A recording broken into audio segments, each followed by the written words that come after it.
Alhamdulillah, puja dan puji syukur atas kehadirat Allah Subhanahu wa Ta'ala yang telah melimpahkan rahmat, hidayah serta karunia-Nya sehingga kita dapat berkumpul di pagi hari ini pada acara sosialisasi kerjasama kemitraan budidaya dan pemasaran jagung di Kabupaten Batang. Salawat dan salam mari kita haturkan kepada junjungan Nabi besar Muhammad SAW yang syafaatnya senantiasa kita nantikan di yaumil akhir. Pada kesempatan kali ini beliau Bapak Insinyur Susilo Heru Yuwono MM kami persilakan. Assalamualaikum warahmatullahi wabarakatuh. Waalaikumsalam. Selamat pagi dan salam sejahtera untuk kita semuanya yang kami hormati dari manajemen PTC dan jajarannya, kemudian dari Koperasi Tanaman Pangan, rekan-rekan koordinator. Ini dari KPN ada Pak Rianto belum hadir.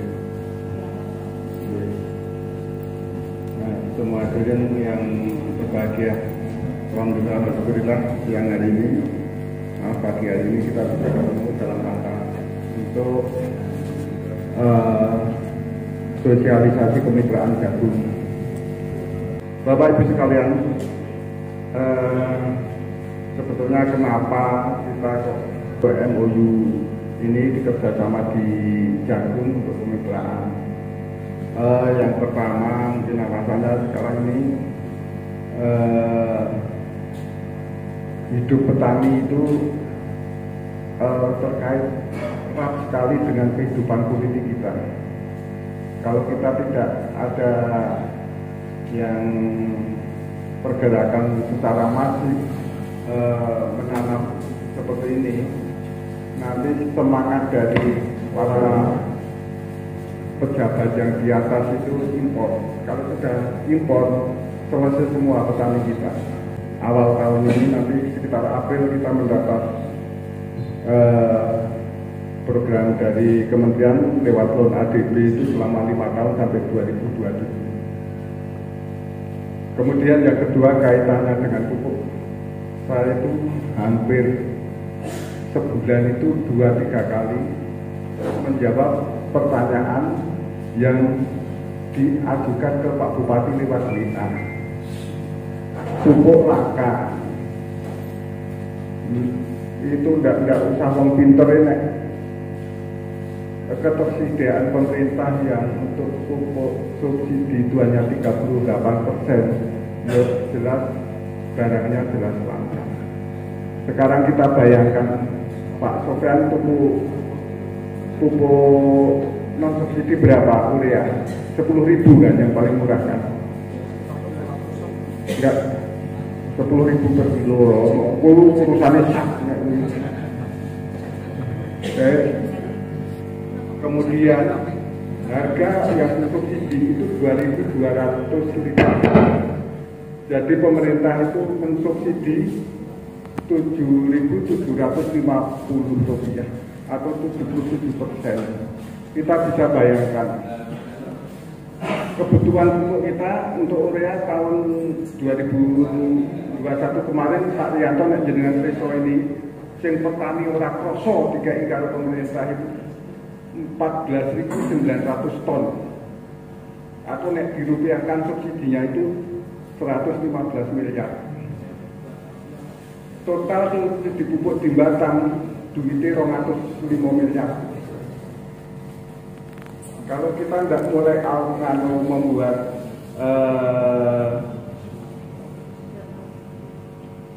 solusi mulai sekarang, cerita pupuk langka itu sampai nanti tahun 3000 pun akan seperti ini. Nek pemerintah bisa yang masih masih nyetak subsidi. Kalau tidak tetap.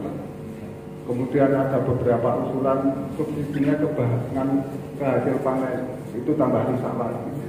Sudah lah yang namanya subsidi itu mesti diwedulanan itu kan. Jadi dari 205 miliar itu, kalau kita bisa efisiensi, itu kan nanti kita bisa usulkan untuk kegiatan yang lain. Wong yo kita untuk IP 400 saja masalahnya non irigasi. Tapi yo ono sing irigasine apik, Klaren ngusulke ra ketung 5 hektar 10 hektar Pak Mustofa kuwi. Jadi yang IP 400 nanti tahun depan dijokke lagi Pak, kan? Yang di daerah Karangan. Jadi kita berharap ada perbaikan tanah dengan kita menggunakan pupuk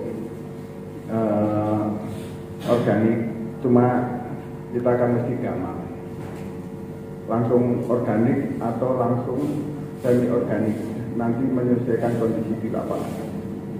Karena kalau dengan semi itu pun kita bisa beli pupuk yang subsidi semua 38%.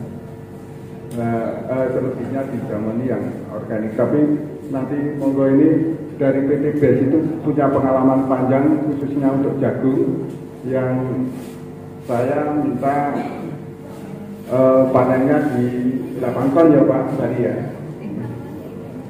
Saya guyonane ini sampai metu 6 ton tak kon mulai tak bayar.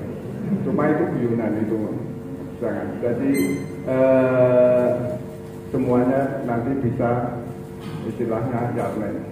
Kemudian hari ini juga nanti ada MOU kesepakatan antara koperasi PT BES dan PT Pilar yang mengandung itu terkait dengan gizi. Nanti ini masih meluncur.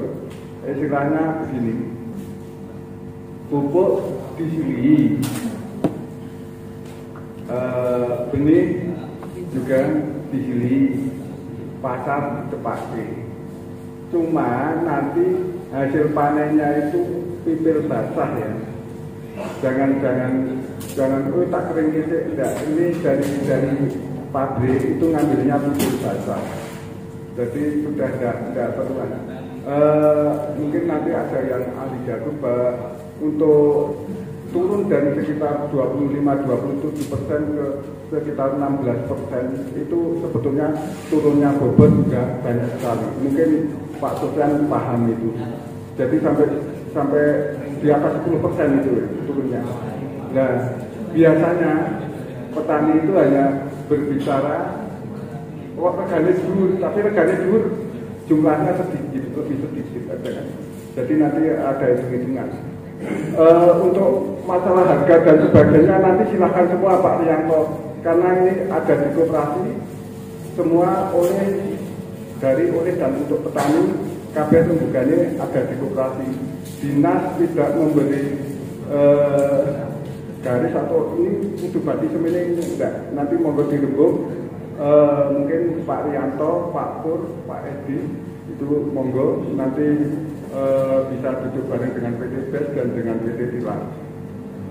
Jadi inti dari yang ini langkah ini sebetulnya lebih ke menghadapi masa depan.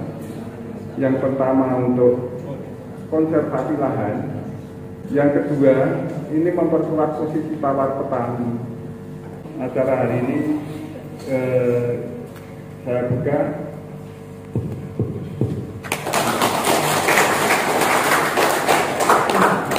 Terima kasih.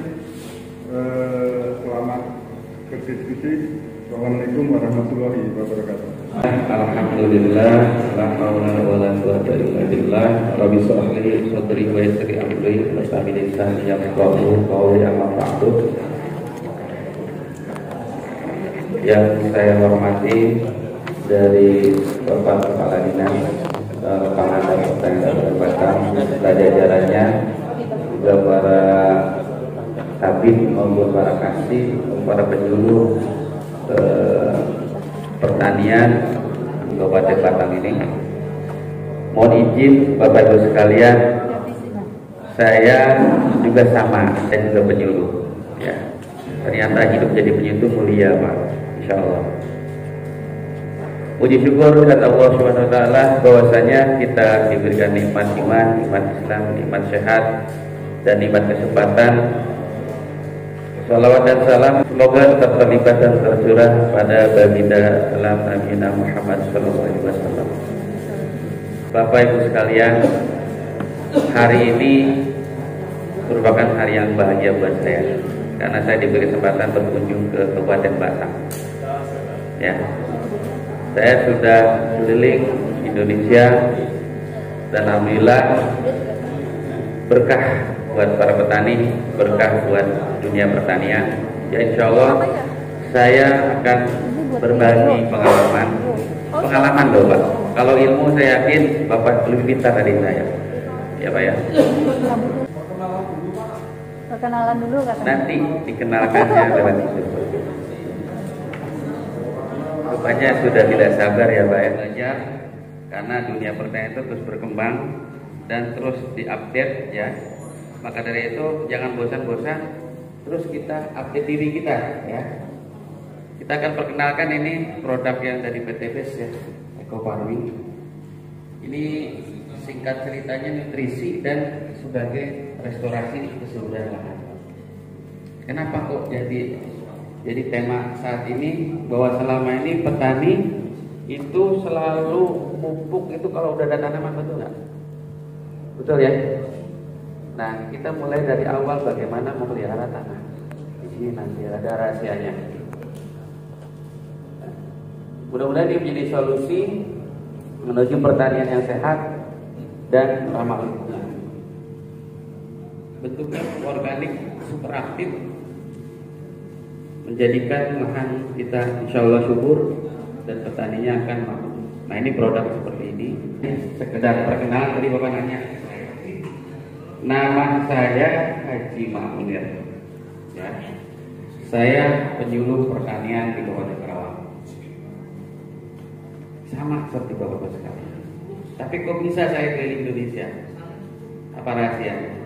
Kita mau berbagi Pak. Kalau kita pelit ilmu, Bapak tidak akan berkembang.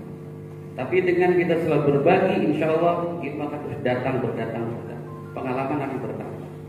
Ini cerita saya.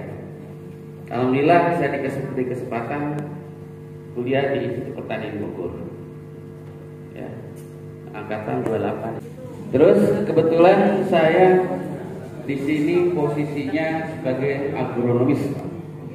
agronomis dari produsen pupuk dari PT BES. Pupuknya Eco Farming, produsennya PT Badung Inovasi Organik, dan saya agronomisnya.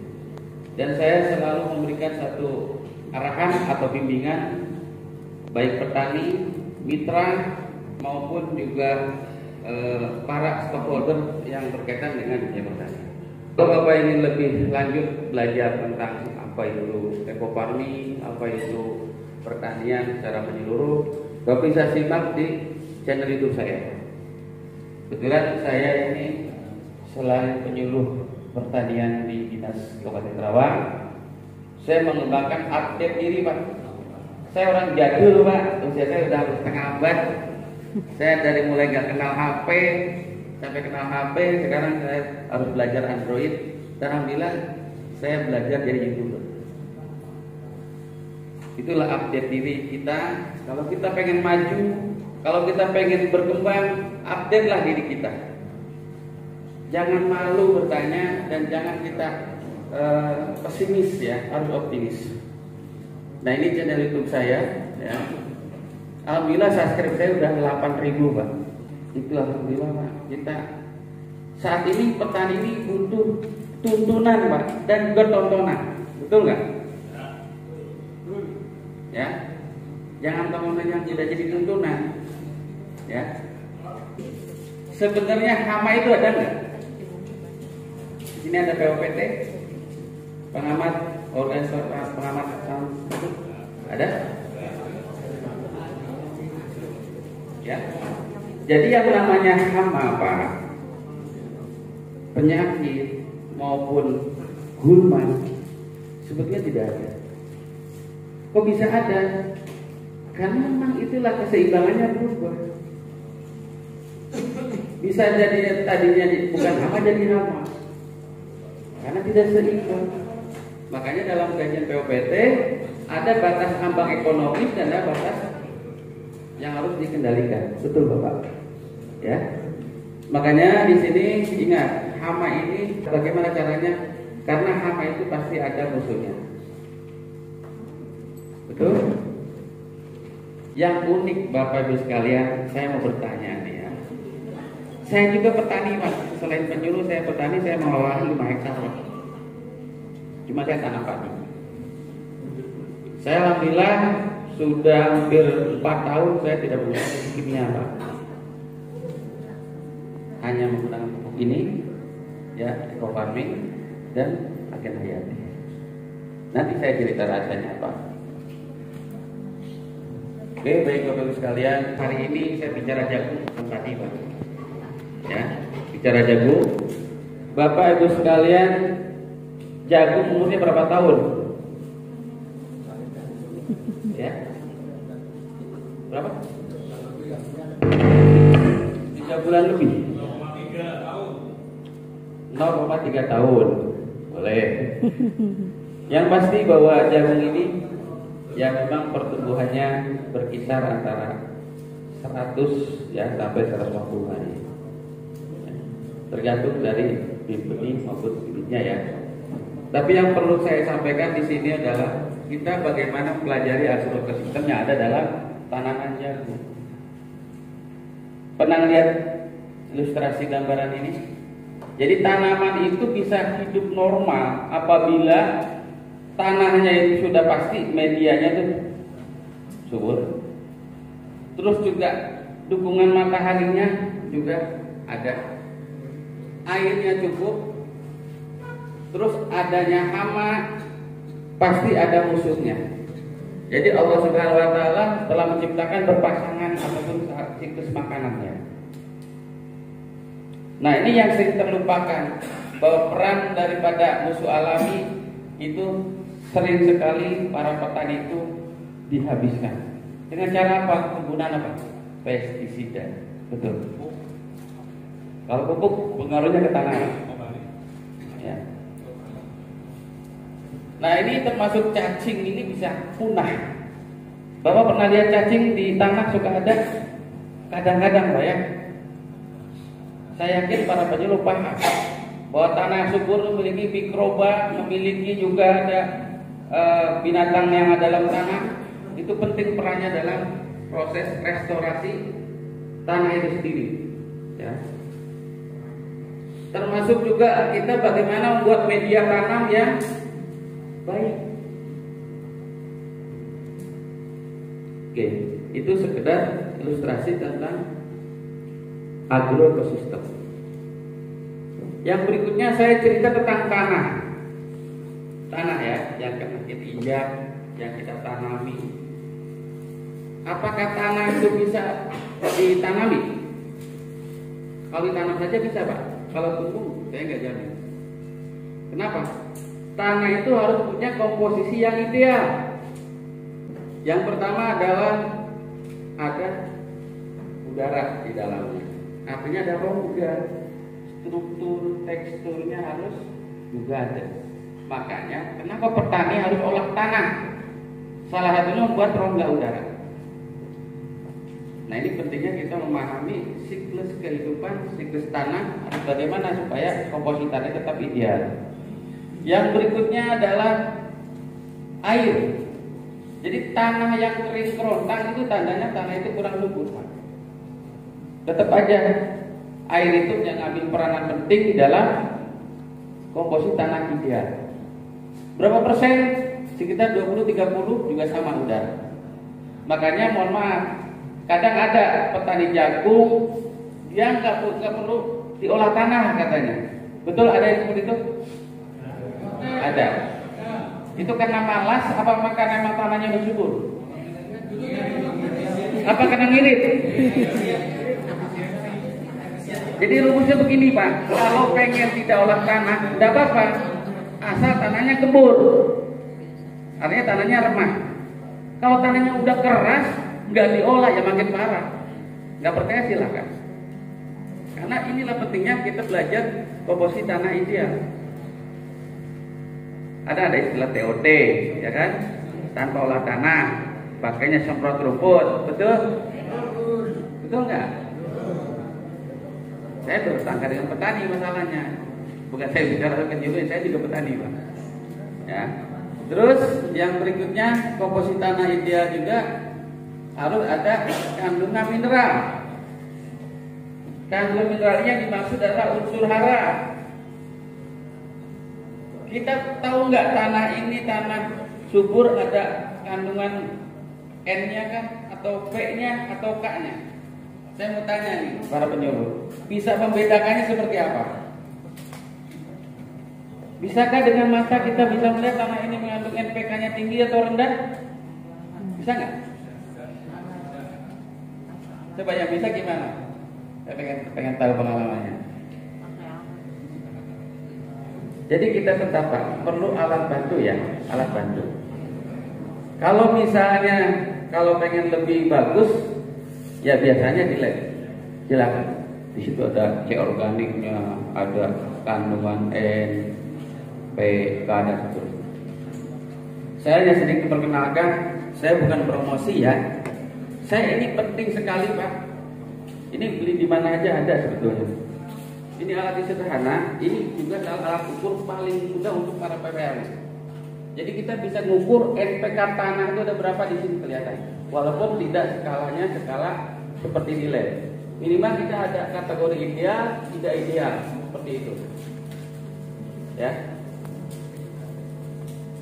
Jadi mineral ini penting kita cek dulu. Kalau kandungannya itu cukup, kategori subur, silakan. Mau tanpa olah tanah, nggak masalah. Tapi kalau misalnya tanahnya masih keras, itu silakan diolah tanah paling tidak kedalaman 20 sampai 30 cm. Dan ketentuan dasarnya adalah tergantung dari panjang akar. Ingat. Jadi kita akan tahu akar ini kedalaman berapa, itulah olah tanah yang kita lakukan. Yang berikutnya adalah komposisi tanah ideal itu mengandung bahan organik, Pak. Bahan organik apa saja?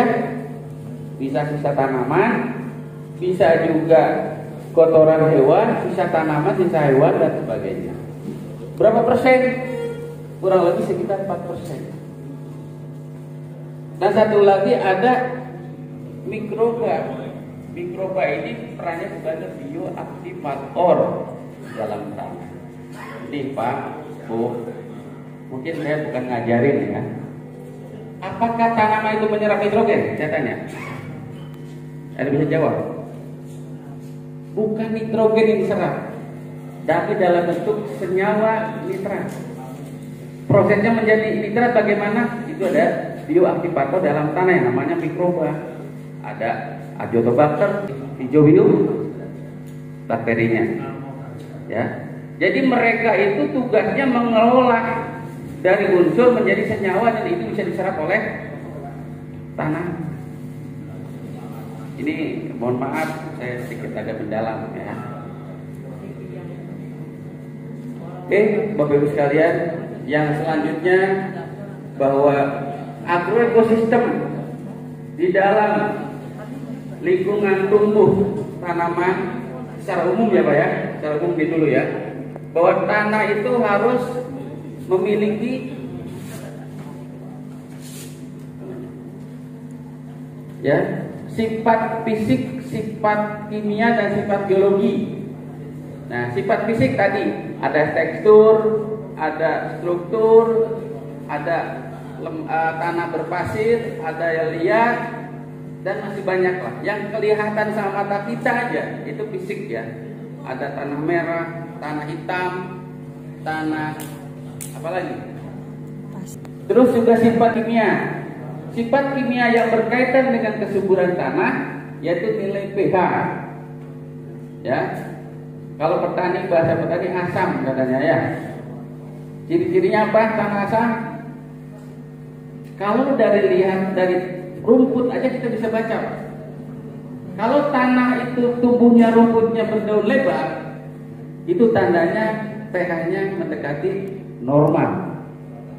Tapi kalau tumbuh rumputnya berdaun runcing atau kecil, itu tandanya asam, sudah dipastikan. Itu secara kasar mata. Untuk lebih tepatnya ya silakan ukur dengan alat yang sederhana ini misalnya. Tinggal diukur, tancepin, bisa kelihatan. Kenapa pH ini penting kita ukur? Perlu kita indikan karena unsur hara senyawa bisa diserap oleh tanaman apabila pH-nya normal. Kisaran di angka berapa? Tidak boleh kurang dari 5,5. Ingat. Dan tidak boleh lebih dari 7,5. Itu batasan normal. Artinya aman ya. Kalau pengen lebih tepat lagi ya pH-nya 7 atau 6 sampai 7. Nah itu sifat kimia ini penting. Pupuk apapun Pak, kalau pH-nya itu tidak normal, nggak berfungsi pupuknya. Selain sifatnya KTK ya, KTK hubungannya dengan pH juga. Jadi agregat tanah bisa diikat oleh itu ya unsur haranya. Yang berikutnya adalah sifat biologi. Sifat biologi ada mikroba. Nah, mikroba ini mulai dari mikroba pengurai bahan organik, pengurai pupuk kimia, ataupun pengurai daripada unsur-unsur yang ada di alam. Tujuannya apa? Supaya kesuburan tanah itu akan tetap terpelihara. Dan alhamdulillah bagus sekalian, PT BES ini dengan produk yang unggulannya yaitu ekofarming sudah memiliki peran aktif dalam proses kesuburan tanah. Yaitu ada 175 miliar mikroba yang ada dalam produk kita. Kenapa saya menerangkan ini? Karena memang nanti kita ada solusinya dengan produk yang kita siapkan nanti. Yang berikutnya bahwa agrokosistem ini tanaman paling tidak butuh 13 macam unsur hara ya, selain oksigen, karbon dan hidrogen yang ada di alam. Ada makro NPK, ada makro primer tadi, ada makro sekunder yaitu magnesium, kalsium dan sulfur. Ada mikro ada berapa? 7 ya. Bisa boron, mangan, molibdenum, kuprum, Fe, zinc, klor. Semuanya ini menjadi satu rangkaian tanaman kebutuhan tanaman. Jadi kalau Bapak Ibu sekalian tanam, di sini ada petani kan? Coba petani, saya pengen tahu kemana petani. Bapak selama ini pupuk pakai apa Pak? Enggak, saya nggak nanya merek dulu. Apakah sudah lengkap 13 macam? Lengkap belum? Lengkap. Kalau lengkap hasilnya bagus nggak?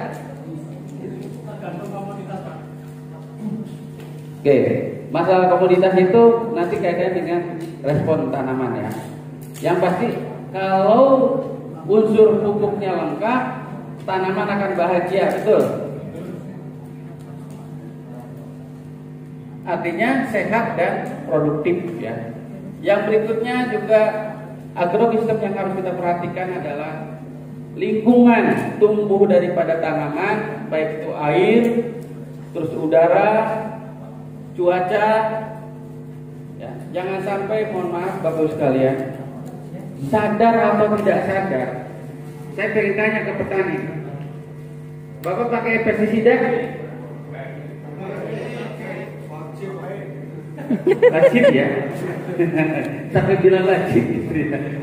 Tujuannya apa Pak? Untuk racun ya Pak ya. Racun hama. Kira-kira itu racunnya masuk ke tanaman Pak? Saya yakin masuk ya. Jadi ini yang dikatakan limbah pertanian yang dilakukan oleh diri kita, oleh sendiri, kesalahan diri kita. Sebetulnya Bapak sekalian, kalau bicara pengendalian hama ada tahapannya. Tidak harus langsung kimia. Saya yakin para penyuluh paham bagaimana langkah awal pengamatan. Setelah pengamatan nanti jenis hamanya apa, berapa populasi, berapa per meter persegi dan sebagainya. Langkahnya harus bagaimana, apakah dengan pestisida nabati, apa dengan agen hayati. Dan termasuk terakhir kalau sudah melebihi batas apa ekonomis, artinya sudah mencapai tingkat kegagalan yang akan menjadi gagal panen, silakan pakai kimia. Jadi apa tindakan kimia ini jadi tindakan pertama. Ini yang harus kita waspadai dan kita harus perhatikan.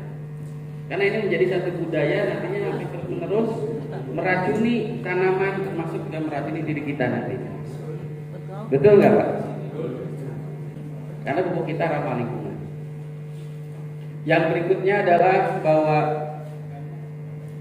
jenis benih jagung, ya, benih jagung nih harus disesuaikan dengan kondisi lahan. Ini salah satu contoh tabel.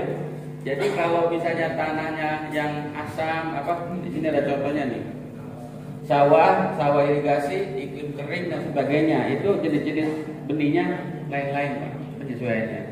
Ini Bapak tanya ya, varietas jagung yang cocok untuk daerah sini apa? Berdasarkan syarat dan ketentuannya. Ya. Oke, kita lanjutkan. Nah, ini syarat tumbuh tanaman jagung Pak.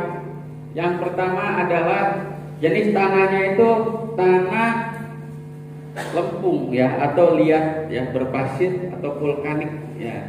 Terus yang berikutnya adalah sifat ya, kesuburan tanahnya nih, porositas, gembur, pH-nya antara 5,5 sampai 7 ya. Terus juga di sini ada sifat biologi sama ya, harus ada mikroba, bahan organik dan sebagainya. Terus curah hujan rata-rata yang diindikan oleh tanaman jagung itu sekitar 1.200 sampai 1.800 per tahun, milimeter per tahun, atau 8 sampai dengan 200 milimeter per bulan. Gimana caranya Pak? Ini kalau petani kan nggak ngerti Pak. Jadi yang namanya sistem mengukur curah hujan itu Pak, itu ada alatnya kayak corong gitu Pak. Nanti ada di bawahnya itu ada gelas ya. Tapi gelas ukur yang ada milimeter gitu. Nanti hujan dari atas itu tertampung ke situ Pak. Nanti diukur berapa mili per hari atau per bulan. Nah ini biasanya dilakukan oleh teman-teman yang dari BMKG ya biasanya. Di sini ada Pak ya data-datanya seperti ini. Terus juga suhu optimumnya itu sekitar 20 sampai 33 ya. Terus juga di sini penyinaran, ini penting ya. Bahwa jagung itu akan tumbuh maksimal apabila minimal penyinarannya itu sekitar 8 jam. Ya, tidak boleh kurang dari 6 jam. Jadi tidak akan optimal.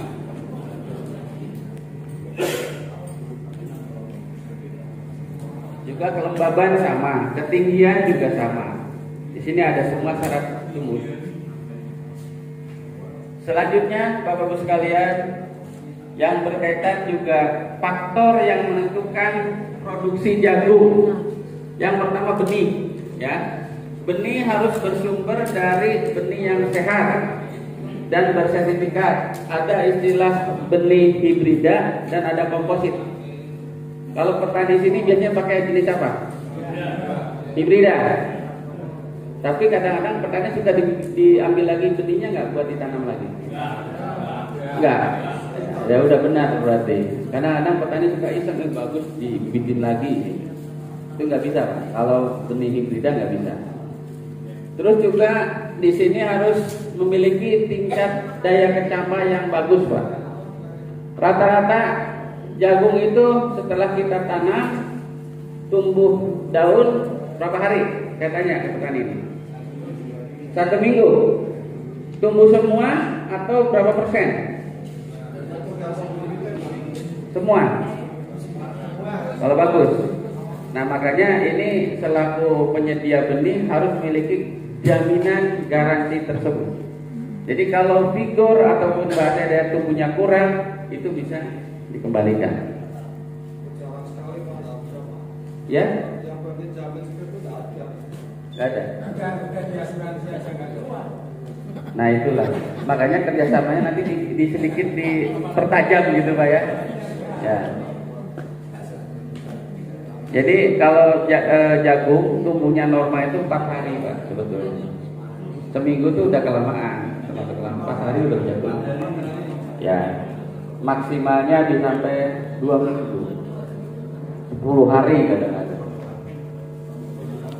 Nah terus dalam benih itu juga suka ada perlakuan benih, suka. Bapak benihnya yang ada warna-warnanya bukan atau yang monoton? Yang sudah dipakai treatment ya. Nanti dalam aplikasi Pak Bari nanti ada perbedaan itu ya. Karena jujur Pak, produk kami itu organik. Jadi kalau digabungkan dengan kimia, terutama pestisida, itu akan melemahkan masalahnya. Nah makanya tekniknya nanti dengan pemilik benih itu seperti apa? Apakah itu dicuci dulu, gitu kan? Soalnya kita juga punya Pak nanti untuk treatment benih, tapi tidak menggunakan kimia, yaitu dengan organik juga. Makanya nanti permintaan untuk benihnya disesuaikan Pak.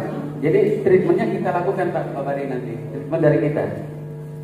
Intinya sama Pak, treatment benih itu supaya menjaga selain kualitas benih tetap utuh, tidak termakan oleh binatang yang dalam tanah kan, seperti itu. Yang berikutnya yang perlu kita perhatikan media tanam ya, media tanam.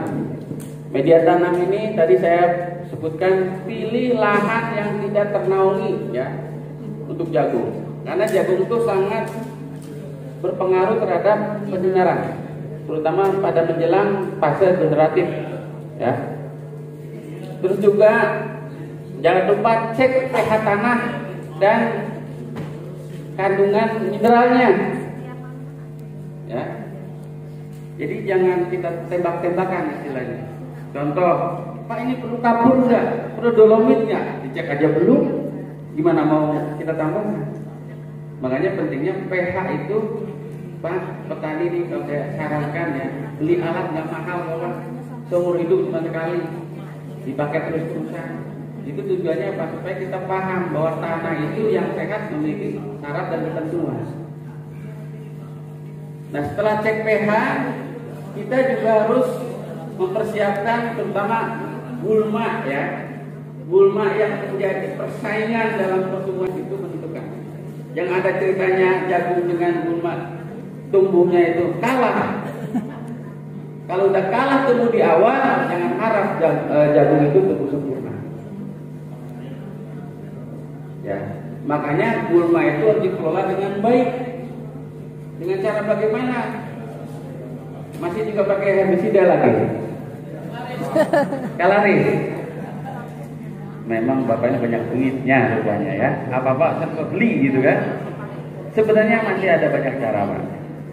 Di Jawa Timur kalau nggak salah, itu ada petani bikin alat untuk membasmi rumput itu tidak dengan kimia, tapi dengan gas, tabung gas. Tabung gas nanti sambungkan dengan instalasinya seperti ada api kayak kompor itu Pak. Kompor apa? Mawar. Atau kayak tukang las. Ya, nanti gini-gini kan kering Pak. Itu satu tabung bisa 1 hektar masih bisa. Itu dimatikan, jadi dibakar rumputnya. Nah setelah dibakar kering ya silakan dikomposkan. Begitu Pak. Jadi jangan kimia main terus, tempat kimia terus gitu kan. Yang akhirnya kita akan terjebak dengan masalah. Percaya nggak Pak? Jadi ternyata masih banyak cara untuk membasmi rumput. Kalau misalnya dengan gas meledak gitu gasnya, umpamanya ya Pak ya. Ya bisa dengan cara lain, bisa dengan mulsa. Tahu mulsa Pak? Mulsa plastik? Bisa. Ya. Tapi insya Allah ke depan kami dari PT BES Pak, dari PT BES ini akan mengeluarkan sebuah produk bagaimana rumput itu tidak boleh mati tapi tidak boleh berkembang. Yang jadi masalah rumput itu berkembang, betul nggak Pak? Kalau rumput cuma 1 nggak masalah Pak, tapi kalau rumputnya udah ratusan itu jadi masalah, bikin nyut gitu, petani itu pusing. Nah tekniknya nanti dalam kita mengelola rumput itu menjadi pupuk itu bagaimana? Itu bisa dengan kita membuat kompos ya. Yang berikutnya yang perlu diperhatikan adalah selain rumputnya, kita juga harus membuat apa nih? Bahan organik ya, tambahan bahan organik. Bahan organik bisa dari kotoran hewan, bisa juga dari sisa tanaman yang sudah matang. Ya Pak ya. Beda yang organik yang matang dengan yang belum matang. Apa bedanya Pak? Kalau yang belum matang, tanaman malah mati nanti kalau ditabur. Efek apa yang terjadi? Gas atau metan. Juga harus dibuatkan parit, terutama kalau di musim hujan Pak. Ya, parit atau bedengan, nggak apa-apa. Terus kedalaman olah tanah tadi yang saya katakan antara 25 sampai 30 cm, kecuali yang ada olah tanah nggak masalah.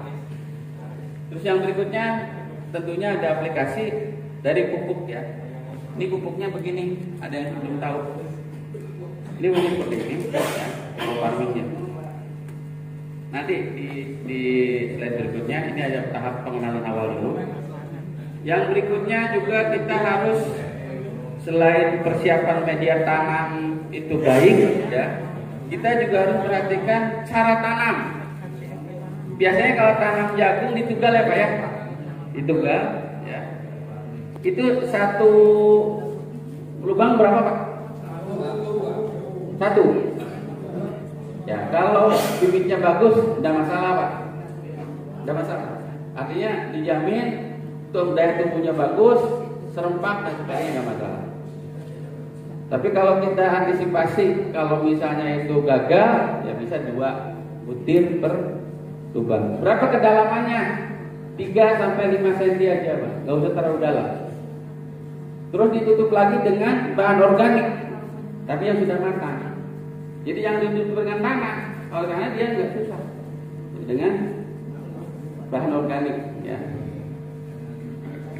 Terus juga yang terpenting Bapak sekalian, biasanya kalau tanam jagung tidak tumbuh, diapakan setelahnya? Apa dibiarkan atau ditanam lagi Pak? Disulam. Disulamnya pakai benih apa pakai tanaman yang ada?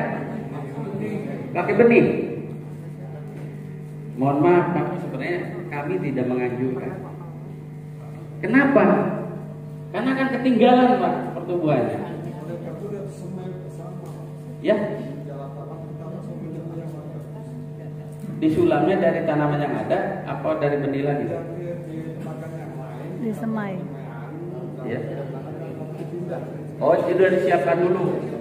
Ya, pertanyaan saya artinya jangan ngambil dari benih lagi yang baru di jangan. Itu ketinggalan nantinya Pak. Nanti nggak normal juga. Makanya kan aneh kalau di tanaman jagung yang satu udah tinggi yang masih pendek.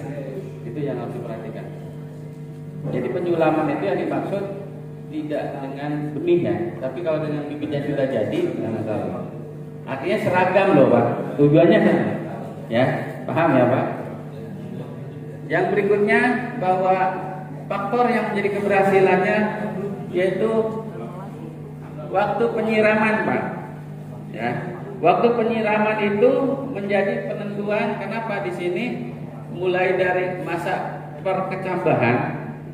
Biasanya kalau setelah ditugal, ditanam itu berapa hari disiram? 2 hari ya. Ya. Sebenarnya mau 2 hari, mau 3 hari, mengusul-usulkan yang penting kita akan melihat kedalaman 3 cm atau 5 cm tanahnya itu tidak kering. Itu kuncinya. Lembab betul. Kalau kering silakan siram, kalau lembab ya nggak usah. Itu Pak. Terus yang berikutnya bahwa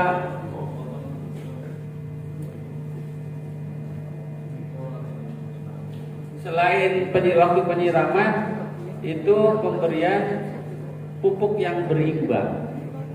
Pemberian pupuk berimbang ini yang dimaksud sesuai dengan kebutuhan daripada tanaman. Satu, yang kedua tergantung dari status yang ada dalam tanah. Makanya teman-teman LPR pernah nggak menggunakan alat PUTS atau PU perangkat tanah uji lahan darat gitu? Ada yang pernah coba? Belum.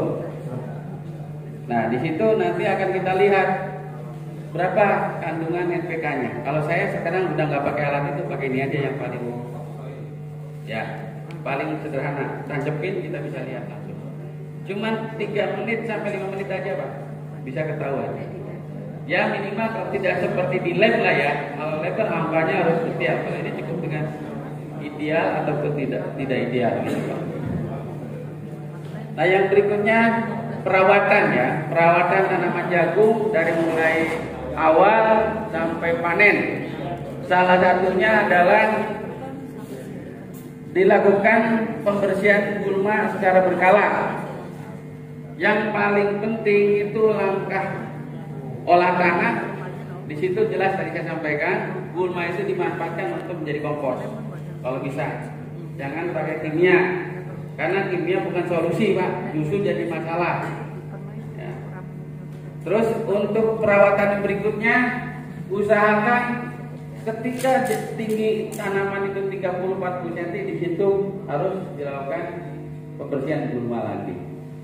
Karena gulma ini tanpa kita tanam jadi sendiri Pak, betul nggak? Tapi ingat, gulma itu definisinya apa? Tanaman yang kita tidak hendaki.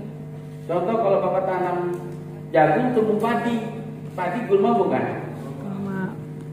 Gulma bukan? Gulma.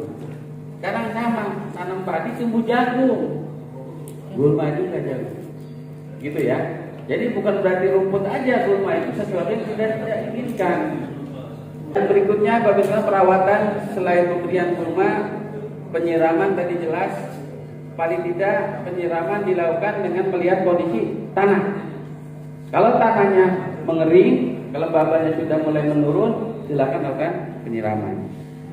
Terus pengamatan ya, pengamatan terhadap hama juga sama harus dilakukan. Terus juga pemupukan harus juga sesuai dengan anjuran. Nah pertanyaannya begini, mau pupuk kimia atau organik?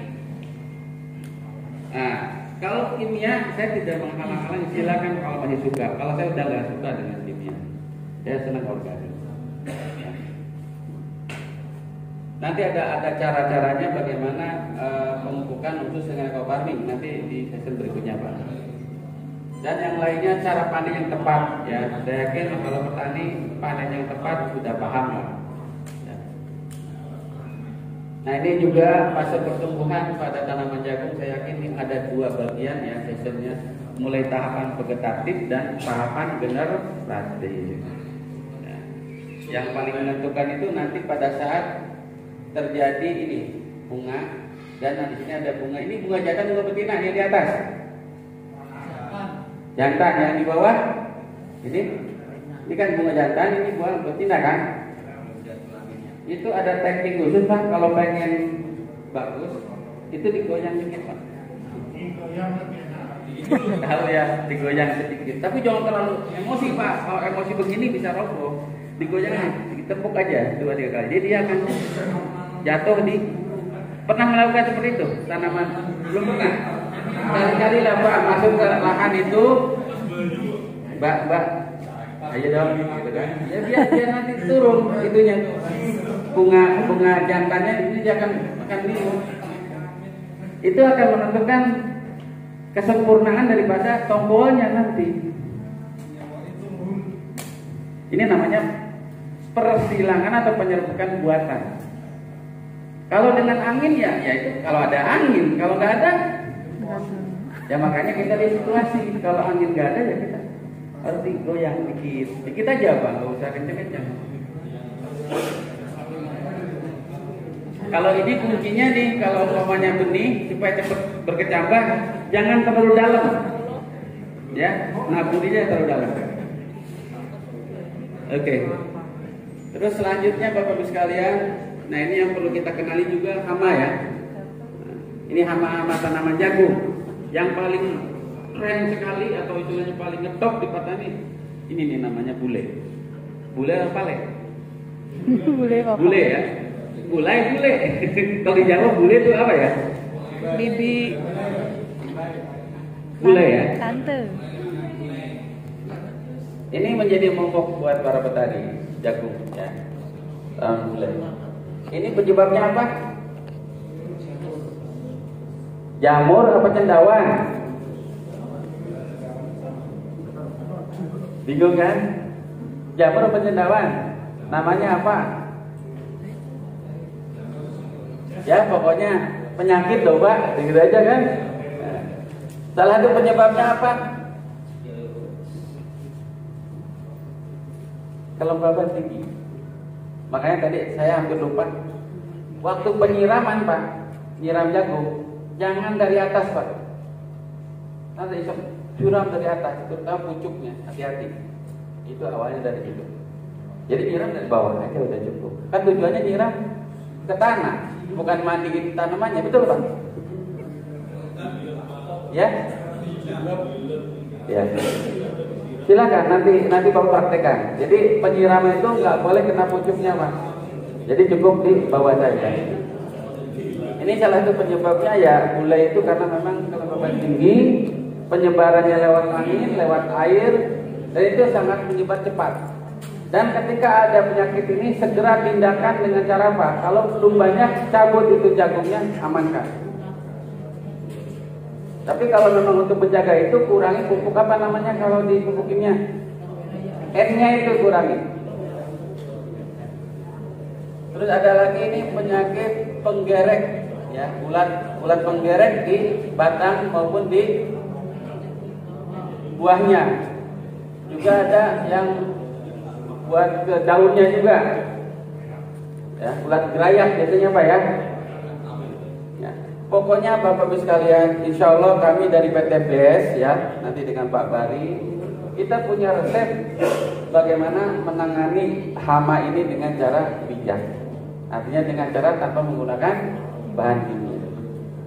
Kita siapkan produknya, namanya Agen Hayati, dan itu ada 5 macam jenis bakteri, 3 jenis bakteri dan 2 cendawan.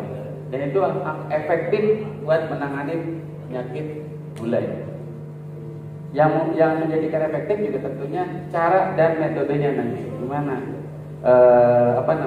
dosisnya ya. Oke Bapak Ibu sekalian, ini saya hanya sekedar mengulas saja bahwa pupuk kimia itu yang pasti menimbulkan yang namanya residu ya. Residu itu adalah bawaan-bawaan yang akan menempel ke tanah dan akan menjadikan tanah itu keras. Ya. Juga pestisida kimia juga sama mematikan sasaran pengganggu tanaman, tapi juga dengan pola sistemik kontak akan mempengaruhi tanaman. Yang intinya pengaruh pupuk kimia dan pestisida kimia itu juga ada dampaknya, baik ke tanah maupun ke tanaman, terutama terhadap ekosistemnya. Bisanya hama membludak atau istilahnya meledak lah ya, karena memang populasi musuh alaminya habis dimatikan. Membuat sebuah solusi bagaimana bertani yang cerdas dengan menggunakan pupuk ekofarming. Kita punya pengalaman 17 tahun Pak, mungkin kalau itu sekarang udah hampir 20 tahun ya pengalaman di bidang pertanian ini. Dan alhamdulillah dengan ekofarming dari mulai ujung Aceh, Sabang sampai Merauke, ekofarming bisa diterima oleh masyarakat petani pada umumnya. Banyak bukti-bukti yang sudah dibuktikan. Nah, ekofarming ini merupakan pupuk organik super aktif yang menjadi solusi cerdas bertani ya. Nah ini kemasan barunya dan alhamdulillah kita sudah memiliki sertifikat organik Pak. Biasanya kalau organik yang benar-benar organik bahan-bahannya pasti memiliki sertifikat itu. Ya. Nah ini nanti bisa dilarutkan ke dalam 1 liter nanti dalam prakteknya. Nah ini proses pembuatannya Pak. Karena pupuk ekofarming ini juga selain mengandung nutrisi yang lengkap juga mengandung bakteri. Nah yang berkaitan yang saya akan jelaskan ini bagaimana kita mengikat bakteri itu menjadi satu kemasan dalam sebuah produk. Jadi di sini yang namanya bakteri pengurai bahan organik, pengurai kalium maupun pengurai fosfat termasuk penambah nitrogen itu mesti ada namanya agennya atau pembawanya, bahan pembawanya ini semuanya itu dirangkum dalam sebuah isolat ya, nanti akan dicampurkan ke dalam satu produk ini ya. Juga mengandung zat pengatur tumbuh ZPT. Jadi kalau di eco farming ini sudah lengkap ya. Nah, bahan organik yang disiapkan ya termasuk pot ataupun istilahnya dari bahan-bahan alami melalui proses fermentasi yang akan melalui proses sortir ataupun seleksi daripada tim screening quality control, lahirlah yang namanya pupuk eco farming. Tujuannya apa? Lahirnya pupuk ini yang utama adalah bagaimana kita mengembalikan kesuburan tanahnya. Jadi kalau bicara tanah sudah subur Pak, tanpa dipupuk aja sebenarnya sudah bisa. Cuman permasalahannya apakah selesai subur di tanah selesai?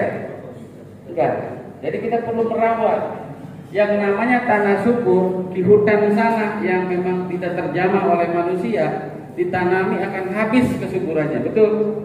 Makanya perlu perawatan. Nah, perawatan ini yang dikatakan maintenance-nya. Yang berikutnya berkaitan legalitas. Nah, biasanya kalau orang dinas yang ditanyakan izinnya seperti apa, Pak? Nah, ini secara legal bahwa eco farming memiliki izin. Ini nomor pendaftarannya ada di sini, ya. Boleh dicek di website kementerian bahwa eco farming dalam bentuk briquette, ya, dan bentuknya jenisnya kategori pupuk organik, ya. Nah, ini SK-nya, SK Mentan. Nah, ini hasil analisa daripada lab di Kementan bahwa kandungan yang di dalamnya ini ada di kemasan, Pak. Ya, dari kemasan. Saya ulas di sini. Dan satu hal yang menarik ini, Pak, bahwa pupuk ini mencantumkan pH. Bapak perhatikan pupuk lain berani nggak mencantumkan pH? Ada pernah lihat pupuk tertentu yang disebutkan pH-nya, Pak? Bari? Enggak, Pak. Kita sebutkan pH kita 7. Jadi artinya pupuk ini tidak menjadikan masalah terhadap keasaman. Justru akan menormalkan. Ini penting, Pak. Dan kebetulan kita sudah memiliki logo organik SNI dari Inoffice, ya. Maka dari itu, Bapak sekalian, khususnya para petani, para penyuluh, nah barangkali yang belum pernah tahu ini sertifikat organik seperti ini, Pak. Ya, ini pupuk organik yang eco farming ini sudah bersertifikat. Jadi kalau tanah itu udah nilainya beda, Pak, kalau udah bersertifikat, Pak, ya. Nah, kenapa sertifikat ini penting? Karena beberapa teman-teman petani yang bermain organik dia sanksi, Pak. Kan yang dikatakan organik itu ada lembaga penjaminnya yang sifatnya netral dari pemerintah, yaitu Inoffice. Nah, selanjutnya, Pak, bahwa dalam kita mengaplikasikan eco farming ini tentunya ada dampak lingkungan, ya. Dampak lingkungan ini terutama ya adanya satwa atau flora ataupun fauna yang dalam tanah akan hidup kembali. Yang tadinya nggak ada cacing akan ada cacing. Terus tidak menimbulkan toksik dan terutama ini tanaman, Pak. Tanaman yang kalau sudah pakai pupuk ini, eco farming ini, yang tadinya mungkin petani menganggap bahwa produksi 6 ton itu udah maksimal. Bisa jadi dengan eco farming tadi bilang Pak Bari dengan Pak Kadis ini bisa nggak sampai 8 ton atau 10 ton? Insya Allah, Pak. Kenapa? Karena potensi itu akan berkembang apabila posisi pemupukannya cukup dan berimbang. Jadi eco farming yang ramah lingkungan, juga tidak menimbulkan residu dan akan memaksimalkan potensi juga musuh alami yang ada dalam agrosistem akan tidak punah. Terbentang luas kekayaan alamnya, juga satwa dan seisinya. Mari kita kita jaga kelestariannya untuk kehidupan bersama.